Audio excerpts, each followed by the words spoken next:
حضور کی شان اقدس اور عقیدہ رسالت کا ایک باب اور ہے، وہ یہ کہ آج ہم میں سے کئی لوگ ہم میں اس بات سے بھی گھبراتے ہیں کہ حضور کو وسیلہ بنانا چاہیے یا نہیں۔ آقا اپنی پیدائش سے پہلے بھی پوری کائنات کا وسیلہ تھے، ولادت کے بعد بھی ساری کائنات کا وسیلہ ہے، اور وفات کے بعد بھی قیامت تک حضور ساری کائنات کا وسیلہ ہے۔ آپ سمجھے میری بات؟ اور یہ خیال کہ توسل کا کوئی بیان نہیں ہے عقیدہ دین میں اور توحید میں، یہ بھی انکار۔ وسیلہ کا لفظ کسی نے نہیں کرا، خود وسیلہ کا لفظ قرآن نے دیا ہے، اور ارشاد فرمایا گیا یا ایھا الذین آمنوا اتقوا اللہ وابتغوا الیہ الوسیلہ وجاہدوا فی سبیلہ لعلکم تفلحون۔ ایمان والو، اللہ سے ڈرو اور اللہ کا قرب پانے کے لیے اس تک کوئی وسیلہ تلاش کرو۔ سورہ مائدہ آیت نمبر 35، پھر اللہ پاک نے فرمایا اولئک الذین یدعون یبتغون الی ربہم الوسیلہ ایہم اقرب ویرجون رحمتہ۔ یہ لوگ جو پوجا کرتے، عبادت کرتے ہیں، کچھ لوگ ملائکہ کی، فرشتوں کی پوجا کرتے ہیں، کچھ لوگ جنات کی کرتے تھے، کچھ لوگ حضرت عیسیٰ کی، کچھ حضرت عزیر کی، کچھ ان کے بت بنا کے پوجا کرتے۔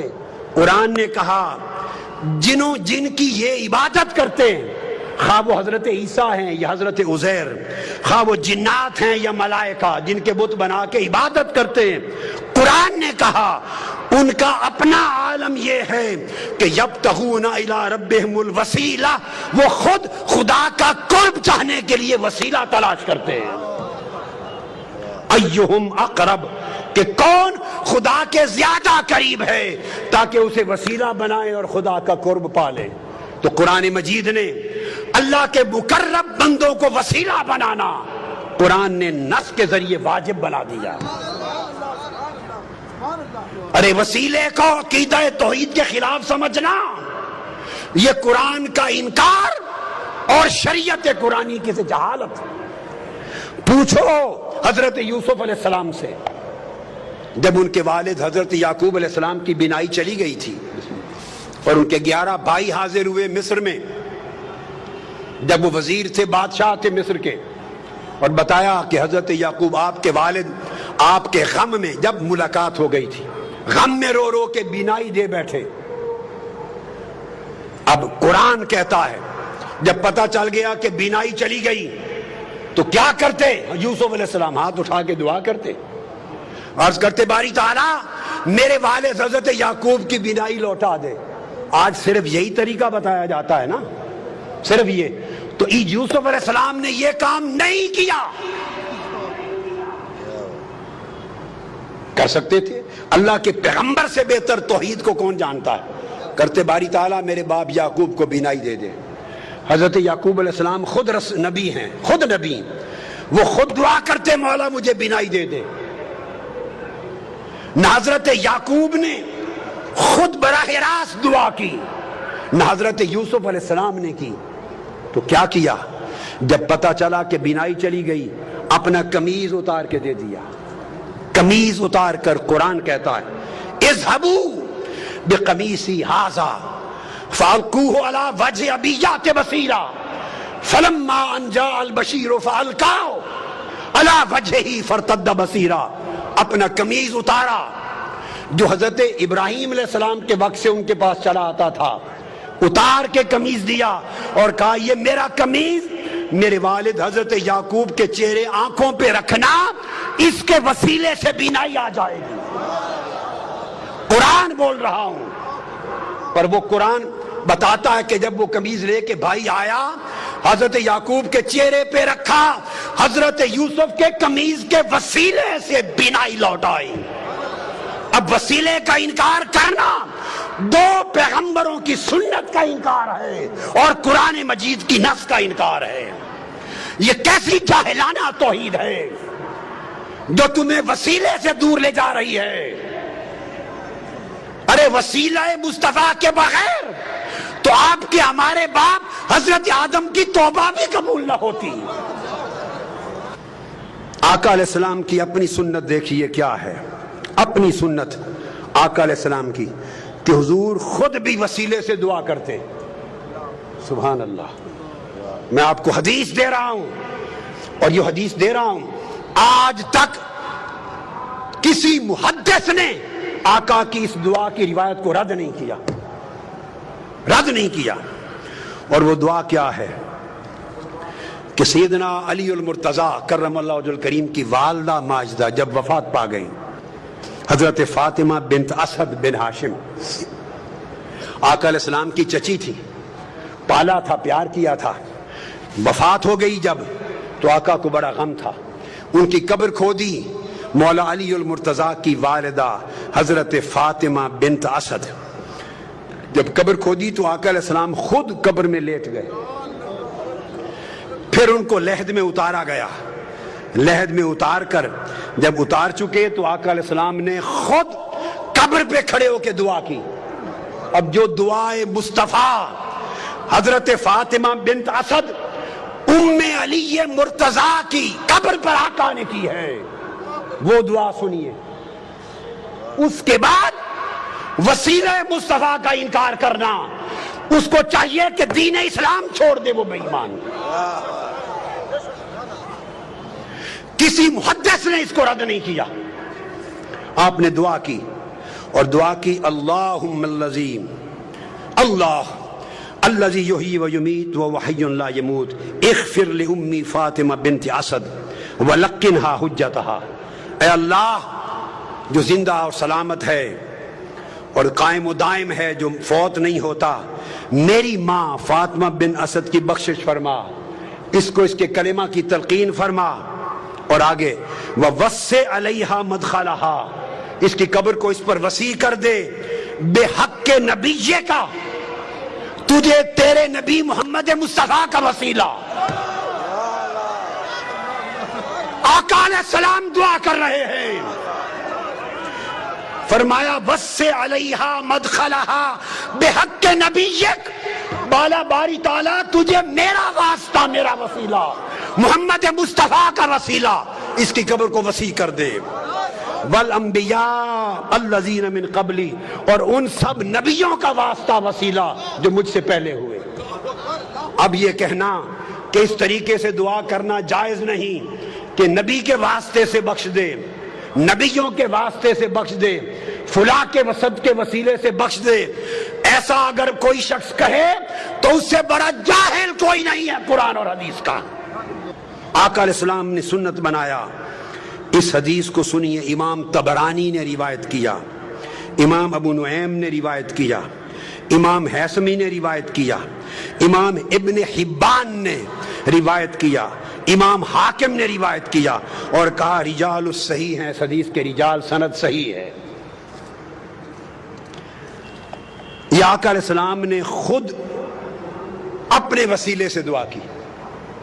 ارے جب آقا علیہ السلام کی ولادت بھی نہ ہوئی تھی، حضرت عمر فاروق رضی اللہ تعالیٰ عنہ روایت کرتے ہیں، سرکار فاروق اعظم، اور اس حدیث کو امام حاکم نے روایت کیا، امام بیہقی نے، اور امام حاکم نے کہا ھذا حدیث صحیح الاسناد. پھر اس حدیث کو حافظ ابن کثیر نے روایت کیا، علامہ امام سیوطی نے روایت کیا، علامہ ابن تیمیہ نے روایت کیا، مجموع الفتاوی جلد 2 صفحہ 151 علامہ ابن تیمیہ نے. اور اس روایت کو بیان کر کے جرا نہیں کی، اس کو کہا کہ یہ حدیث دیگر احادیث صحیحہ کی قرآنی آیات کی طرح تفسیر کرتی ہے، مقبول قرار دیا. سیدنا فاروق اعظم نے کہا کہ آقا علیہ السلام نے فرمایا، آدم علیہ السلام جب زمین پہ آئے تو دعا کی یا رب اسألک بحق محمد لما غفرت لی، میں تجھے واسطہ محمد مصطفیٰ سے بخشش مانگتا ہوں. اللہ نے فرمایا فقد غفرت لک ولولا محمد ما خلقتک، آدم تو نے مصطفیٰ کا وسیلہ پیش کیا ہے، میں نے تیری خطا معاف کر دی، اگر محمد نہ ہوتے تو تجھے بھی پیدا نہ کرتا. میں نے اختصار سے بتا دیا، اور اس کو میں نے کہا کہ ابن تیمیہ نے بھی تک نے اس کی تصریح اور تائید کی، اور امام طبرانی نے حدیث سے صحیح کے ساتھ تائید کی. اب میں اگلا حوالہ دے رہا ہوں. عبداللہ ابن عباس روایت کرتے ہیں، قرآن مجید کی آیت ہے، قرآن مجید کہ بنی اسرائیل جب لڑائی کرتے تھے اوس اور خزرج کے مقابلے میں یا کفار کے مقابلے میں تو فتح یابی کے لیے آقا علیہ السلام کا وسیلہ پیش کرتے تھے. اس کو قرآن نے بیان کیا کہ آقا علیہ السلام کے وسیلے سے کفار پہ مدد طلب کرتے تھے. عبداللہ ابن عباس روایت کرتے ہیں ان یہودا کانوا یستفتحون علی الاوس والخزرج برسول اللہ قبل مبعثہ.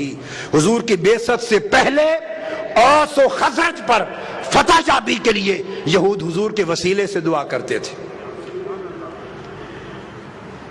اور اسی روایت کو جو میں نے بیان کی امام ابو نعیم نے سن لیے, کتنوں نے روایت کیا دلائل میں, حافظ ابن حجر عسقلانی نے اس کو روایت کیا اصابہ میں, امام طبری نے تفسیر ابن جریر میں, امام ابن ابی حاتم نے اپنی تفسیر میں, حافظ ابن کثیر نے اپنی تفسیر میں, اور پھر امام بغوی نے تفسیر معالم التنزیل نے, علامہ زمخشری نے اپنی تفسیر میں, امام قرطبی نے اپنی تفسیر میں, امام بیضاوی نے اپنی تفسیر میں, امام نصفی نے اپنی تفسیر میں, امام ابن حبان نے اپنی تفسیر میں, امام خازن نے اپنی تفسیر میں, امام اندلسی نے اپنی تفسیر میں, ابن کثیر نے اپنی تفسیر میں, امام ابو سعود نے اپنی تفسیر میں, سیوطی نے اپنی تفسیر میں, اور علامہ آلوسی نے اپنی تفسیر میں, روح البیان نے اپنی تفسیر میں, امام شوکانی نے فتح القدیر میں, قاضی ثناء اللہ پانی پتی نے اپنی تفسیر میں.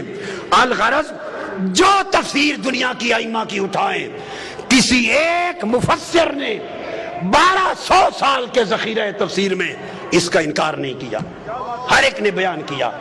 آج کوئی شخص کیا جرت رکھتا ہے کہ قرآن کی اس آیت کی تفسیر کا انکار کرے جسے 1400 سال تک ہر امام تفسیر نے اور ہر محدث نے اس کو بیان کر کے اس پر اعتماد کیا.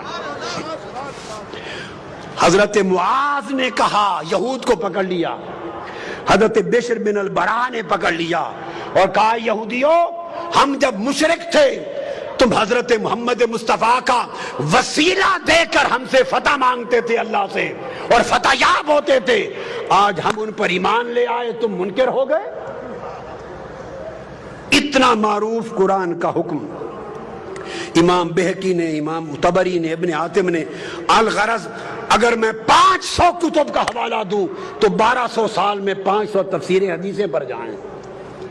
کون انکار کر سکتا ہے سوائے اس شخص کے جو جاہل ہے, جس نے عربی کتابیں کبھی کھول کے نہیں دیکھی, جس کو 2 سطریں پڑھنی نہیں آتی اور وہ لوگوں کے سامنے عقیدہ بیان کرتا ہے. پھر اس کے بعد آقا علیہ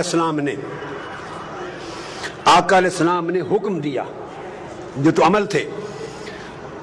حضور علیہ السلام کی بارگاہ میں ایک نابینا شخص آیا, عثمان بن حنیف روایت کرتے ہیں. عرض کیا یا رسول اللہ میں نابینا ہو گیا ہوں, دعا کر دے میری بینائی آ جائے. مختصر کر رہا ہوں. آقا نے فرمایا چھوڑ دوں آخرت کے لیے اچھا ہے یا کر دوں؟ نہیں آقا دعا کر دے ٹھیک ہو جاؤں. میرے آقا نے فرمایا پھر میں دعا نہیں کرتا, تمہیں دعا سکھاتا ہوں تاکہ قیامت تک میری امت کو دعائے وسیلہ مل جائے. دعائے وسیلہ تاجدار کائنات نے سکھائی. کون ہے مصطفیٰ کی سکھلائی ہوئی دعائے وسیلہ کا جو انکار کرے؟ آقا نے فرمایا گھر جا وضو کر دو, نفل پڑھ اور یوں دعا کرنا, اللہم انی اسألک واتوجہ الیک بمحمد نبی الرحمت یا محمد, پکارنا میرا نام لے کر, انی قد توجہت بک الی ربی فی حاجتی ہذہ لتقضی اللہم فشفع فی. دعا کرنا ہے اللہ میں تجھ سے سوال کرتا ہوں اور تیری بارگاہ کی طرف متوجہ ہوتا ہوں, نبی رحمت حضرت محمد مصطفیٰ کے وسیلے سے, حضور کے واسطے سے. یہ کہہ کر آقا نے فرمایا پھر مجھے پکارنا, کہنا یا محمد. آج لوگ کہتے ہیں کہ حضور کو پکارنا جائز نہیں. ارے جائز ناجائز کی شریعت آپ نے اور میں نے بنائی ہے, جائز ناجائز والی شریعت مصطفیٰ نے بنائی ہے. یہ حق نہ تجھے ہے نہ مجھے ہے, یہ حق مصطفیٰ کو ہے. مصطفیٰ خود فرمائیں گھر جا کے دعا کر کے مجھے پکار کے کہنا یا محمد. تم حضور کے منکر ہو. یہ کہہ کر انہوں نے دعا کی یا محمد آپ کے وسیلے سے اللہ سے مانگتا ہوں. تو پھر حدیث پاک میں آتا ہے آگے اس نے حضور کے وسیلے سے دعا مانگی. عثمان بن حنیف کہتے ہیں ابھی ہم بیٹھے ہی تھے, مجلس ختم نہ ہوئی تھی کہ وہ شخص بینا ہو کر پلٹ کر آ گیا مصطفیٰ کی بارگاہ میں. حضور کے وسیلے سے دعا مانگنے کی دیر تھی کہ بینا ہی لوٹ آئی. یہ حضور کی حیات پاک تھی. اب بعض لوگ یہ کہتے ہیں کہ وفات کے بعد حضور کو نہیں پکارنا چاہیے, اور وفات کے بعد آج حضور سے نہیں مانگنا چاہیے, وفات کے بعد حضور کا کوئی وسیلہ نہیں. ارے خدا کے بندو, اپنے من گھڑت دین کو لوگوں کو بیان کر کے گمراہ نہ کرو, وہ دین بیان کرو جو مصطفیٰ نے سکھایا ہے. اب یہی حدیث امام طبرانی روایت کرتے ہیں, اور امام بیہقی روایت کرتے ہیں, امام منذری روایت کرتے ہیں, اور لکھتے ہیں ھذا الحدیث حدیث صحیح. کوئی یہ نہ کہے کہ حدیث ضعیف دے رہا ہوں. ائمہ نے حدیث کو صحیح لکھا. کہتے ہیں وہی شخص حضرت عثمان غنی کا زمانہ تھا, وہ حیات تھا, وہ جس کی بینائی لوٹ آئی تھی حضور کے وسیلے والی دعا سے. ایک اور شخص تھا, اس کو کوئی کام تھا سیدنا عثمان غنی کے بعد, وہ بار بار جاتا, دروازے کے بواب اسے ملنے نہ دیتے, اس کی حاجت پوری نہ ہوتی, وہ پریشان ہو گیا. اچانک اس کی ملاقات عثمان بن حنیف والی روایت میں, وہ جو نابینا تھا, حدیث الدریر, جو بینا ہو گیا تھا حضور کے وسیلے سے, اس سے ہو گئی. اس نے کہا آؤ گھر جا کے یہ دعا پڑھو اور حضور کو پکارو یا محمد. آقا علیہ السلام کا دور گزر گیا, سیدنا عثمان غنی کا زمانہ ہے. اس نے پھر دعائے وسیلہ پڑھی, یا محمد پکارا. پکار کے پلٹا, اس سیدنا عثمان غنی کے دروازے پر گیا ہی تھا, جو بواب اسے کھڑا نہیں ہونے دیتا تھا, اس نے بازو پکڑا اور عثمان غنی کی کرسی کے ساتھ جا کے بٹھا لیا. وہیں اس کا کام ہو گیا. اور محدثین فرماتے ہیں کہ اس سے ثابت ہوا کہ قیامت تک جب حاجت ہو تو وسیلہ مصطفیٰ کی ان کلمات کے ساتھ دعا کی جائے.